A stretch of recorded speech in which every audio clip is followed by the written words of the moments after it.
সাথে জিনা করলে যা হবে, জর্দা দিয়ে একটা পান খেলে ওই একই পাপ হবে। মায়ের সাথে জিনা করলে যা হবে, ফুফুর সাথে জিনা করলে যা হবে, খালার সাথে জিনা করলে যা হবে, বাপের সাথে জিনা করলে যা হবে, চাচার সাথে জিনা করলে যা হবে, মামার সাথে জিনা করলে যা হবে, জর্দা দিয়ে একটা পান খেলে ওই একই পাপ হবে। তাহলে জর্দা দিয়ে পান খাওয়া যাবে, এটাও নিকৃষ্ট। তিনটা পাপ একই পাপ। একটা পাপ হলো শিরিকের পাপ, যেই পাপ আল্লাহ কোনোদিন ক্ষমা করবেন না। এই জন্য জিন্দিগিতে কোনোদিন শিরিক করবেন না। কেন?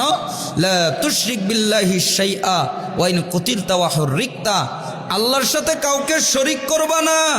তোমাকে যদি হত্যা করা হয় তবুও না, তোমাকে যদি আগুনে জ্বালিয়ে দেওয়া হয় তবুও না। তার মানে এক, শিরিক করা যাবে না। দুই, শিরিকের পর্যায়েরই পাপ, এই পাপ আল্লাহ কখনো ক্ষমা করবেন না। সেটা হলো সালাত পরিত্যাগ। জিন্দেগিতে কোনোদিন সালাত পরিত্যাগ করবেন না। কেন? সালাত পরিত্যাগ করাও শিরক। ফাকাদ আশরাক, যে ব্যক্তি সালাত ছেড়ে দিল ওই ব্যক্তি শিরিক করলো। তিন, জিন্দেগিতে কোনোদিন নিশাদার দ্রব্য পান করবেন না, কোনোদিন জর্দা পান করবেন না, কোনোদিন তামাক পাতা সেবন করবেন না। কেন? এটাও নিশাদার দ্রব্যটাও শিরিকের পর্যায়ের পাপ। অতএব এই তিনটা পাপ থেকে আল্লাহ তাআলা আমাদেরকে বাঁচার তৌফিক দান করুন।